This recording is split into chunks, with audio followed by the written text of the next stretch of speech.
builds, builds, builds. With every RPG, one of, if not the biggest choice a player must make is what kind of class are they gonna spend 100 hours playing, then regretting it the instant anything goes wrong. Because life just isn't fair, and I play games to escape the reality of 2020. So why do you do this to me, Dragon's Dogma? I don't even know. Now most games have you straight up choose a class. Tank, mage, ranger, engineer, monk. Okay, I could go all day. Let's just say you pick and you go. However, some games like to leave the player more open to what they want to do. Such is the case with Skyrim. There are a lot of skill trees in this game, but usually with all these options, players kind of fall into certain archetypes per se, such as Destruction Mage for a magic build, two-handed weapons for your upfront and personal build, stealth archery if you just don't want to play the game. Well, let's say you've done all of these, or maybe you want to make the game just a little bit more interesting. Well, that's where this stupid video comes in, from a guy whose voice completely mismatched from everything he's saying. Here are some unconventional builds in Skyrim. Oh, also some themed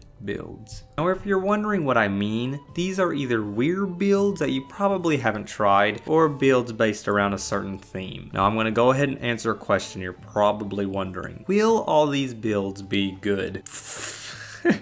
Yeah, no. These are just fun builds from an idiot. So please don't come to this video for pro tips on the quickest way to murder Heimskr or something, okay? Also, I'm not using mods for this because then it will become builds with mods, not unconventional builds. With the intro done, let's move on to the builds, shall we? Say hello to the world's worst mage build. A build where you don't use any spells at all. Instead, replace all those good game mechanics with staves and scrolls. These are the only weapons you can use. And well, Skyrim doesn't have any skill trees for these, so throw those points into armor, alchemy, and enchanting, because these will become your best friends. I will say using soul trap is a must, because if a good staff runs out of juice, you're kinda done for. But the use of soul trap is up to you and how hard you want the door to be slammed on your head. I recommend bringing a good follower, such as Serana as well, to make up for your lack of soul gems in certain situations or your lack of scrolls in other situations. Now, how good is this build? This one is not the best,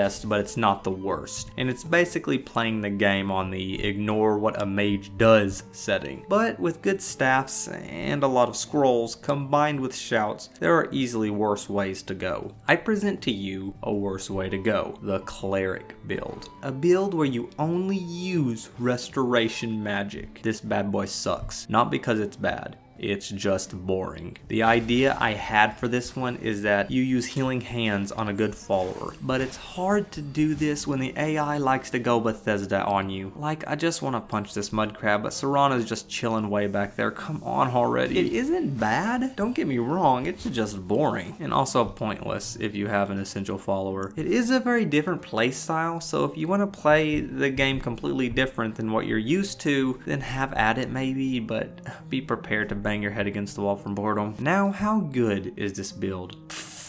Out of 10. Okay, time for our first themed build. I like to call this one Dovahkiin's best friend. A build revolving around your little canine buddy. I recommend going to Markarth when you get 500 gold and getting the dog from the stables to get started. Now what I wanted to go for with this one was to basically mold your character around the hunters you see randomly throughout the world. So you want to go one-handed weapons and then maybe a shield if you want to push it, but of course your main weapon will be a bow. But I will also say you need to use healing hands to keep your little buddy alive because they die quickly. Because the big thing about this build, if you want to play it right, is if your dog dies, it basically means you died. So you need to load your save. I know these self-imposed rules can be annoying, but that's the point of these odd builds, is to make the game different, so yeah. Now how good is this build? It's okay. I recommend leveling your dog up a lot before going to the higher level areas, but archery is so good in Skyrim that it's a fun build all around, I'd say. Okay.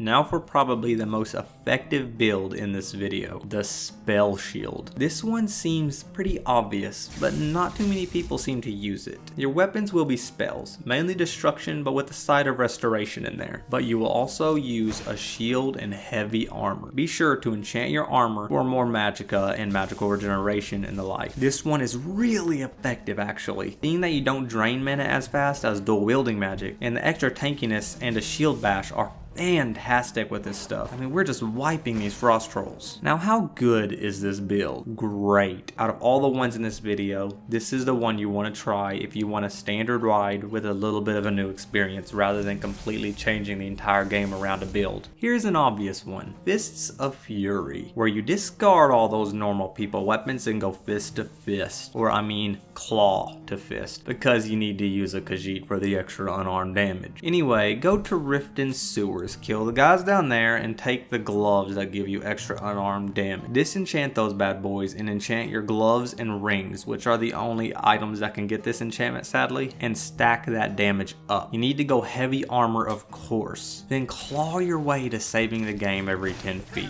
Because, yeah. Now, how good is this build? Meh, it's okay actually. It's more effective than you might initially think. I recommend again bringing a good follower to help make up for the whole I got no range part of the game.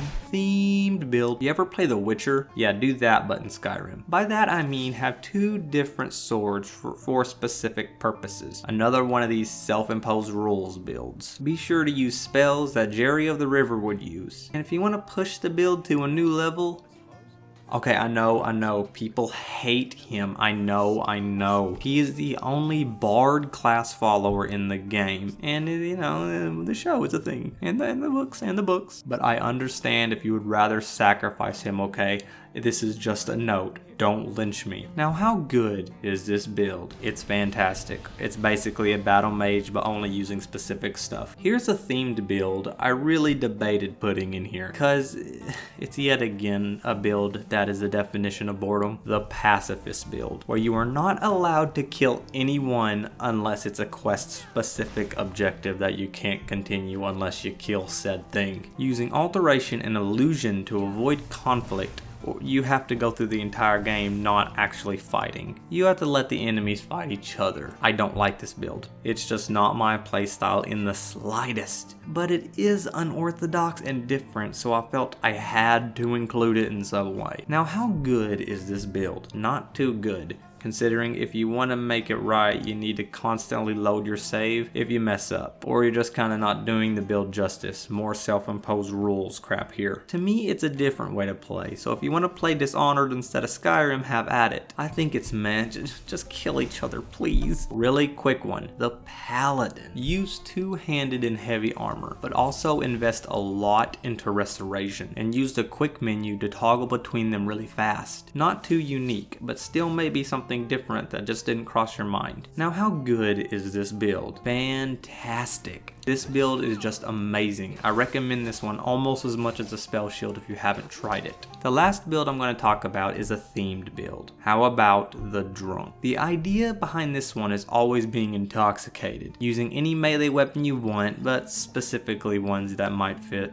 the motif, and you're not allowed to use bows or magic. But this build didn't go to plan, because no matter how much I drank, nothing happened. I wanted blurry vision or wonky controls, but nope, nothing for that here. I even played the role and attacked everything and dressed the part. Yeah, this one didn't pan out so well. I just thought I might let you know my disappointment. Anyway, those are some of the different builds I thought would be fun to toy around with when you're just looking for something fresh or frustrating. Anyway, thanks guys. See ya.